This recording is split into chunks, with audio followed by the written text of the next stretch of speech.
नमस्ते, म शोभिता गौतम, कानुन न्याय तथा संसदीय मामिला मन्त्री। नेपाल सरकारले अध्यादेशहरू जारी गरेको छ। तपाईले अहिले यो समाचार सुनिरहनु भएको होला। यसको पक्ष र विपक्षमा भएका बहस पनि हेरिरहनु भएको होला। आज म तपाईलाई सरकारले किन अध्यादेश जारी गर्यो, किन यो आवश्यक थियो भन्ने कुरा त भन्छु नै, तर त्यस विषयमा प्रवेश गर्न अघि म विधिको शासन, रुल अफ ल अन्तर्गत हाम्रो प्रणालीले कसरी काम गर्छ भन्छु है त। विधिको शासनमा सरकार आफै पनि नियममा बाँधिएको हुन्छ। अब नियम बनाउने को त भन्दा विधायिका, पार्लिमेन्टेरियनहरू। पार्लिमेन्टले बनाएको कानुनको अधीनमा रहेर सरकारले काम गर्न मिल्छ। अझै यसको व्याख्या गरौँ, नेपालको संविधानले सङ्घ, प्रदेश र स्थानीय गरी 3 तहको संरचना परिकल्पना गरेको छ। सङ्घीय प्रणालीमा मात्र सीमित रहेर कुरा गर्दा सङ्घीय संरचनामा कुल 165 निर्वाचन क्षेत्र छन्, जहाँबाट 165 जना जनप्रतिनिधि प्रत्यक्ष रूपमा जनताद्वारा निर्वाचित हुन्छन्। त्यसबाहेक चाहिँ 110 सिट समानुपातिक प्रणालीका लागि छुट्याइएको हुन्छ। समानुपातिक प्रणालीमा जनताले पार्टीलाई मतदान गर्छन् र पार्टीले प्राप्त गरेको मतको अनुपातको आधारमा हरेक पार्टीबाट समावेशितालाई चाहिँ सुनिश्चित गर्दै विभिन्न वर्ग, समुदाय तथा सीमान्तकृत समुदायका प्रतिनिधिहरू संसदमा पठाउँछ। यसरी 165 प्रत्यक्ष र 110 जना समानुपातिक गरी कुल 275 जना सांसद मिलेर प्रतिनिधि सभा गठन हुन्छ।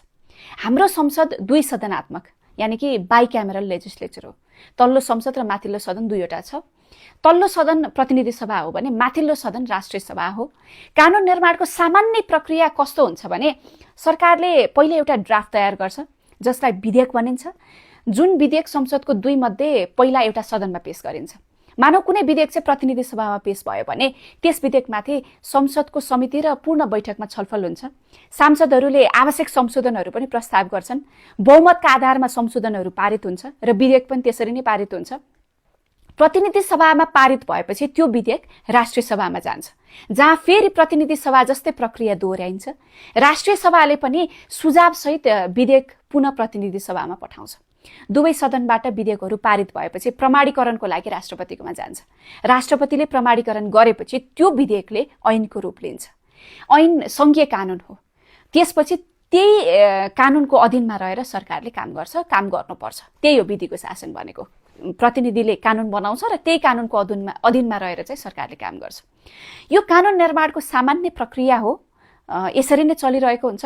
तर जब संसद अधिवेशन चलेको अवस्था हुँदैन र कुनै कानुन आवश्यक भएको कारणले, अभाव भएको कारणले सरकारले काम गर्न सकिरहेको हुँदैन वा कठिन भइरहेको हुन्छ, त्यस्तो अवस्थामा संविधानले अध्यादेश लिएर आउने अधिकार पनि सरकारलाई दिएको छ।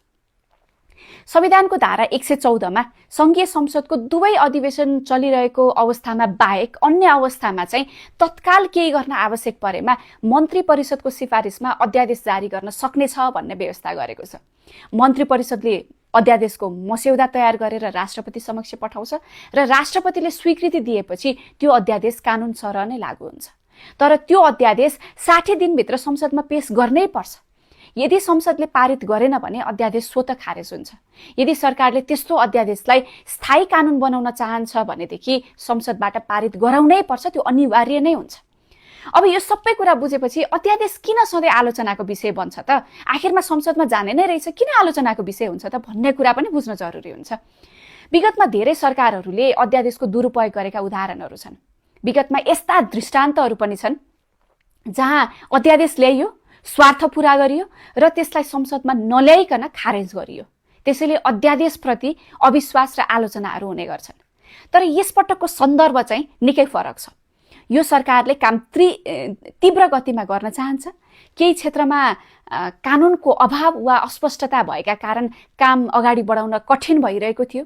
त्यस्ता कानुनी अवरोधहरू हटाएर तुरुन्त निर्णय गर्न कानुन आवश्यक थियो र हामीले अध्यादेश लिएर आयौँ।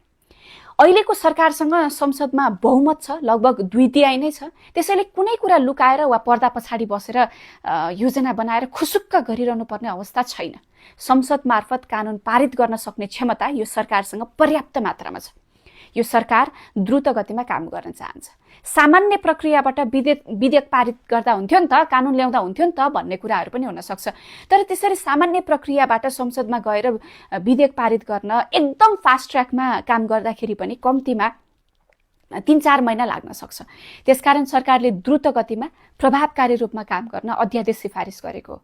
सम्माननीय राष्ट्रपतिबाट जारी भएका सबै अध्यादेशहरू हामी संसदमा पेश गर्छौँ नै। यो अध्यादेश कुनै छद्म उद्देश्य पूर्ति गर्नको लागि ल्याइएको होइन।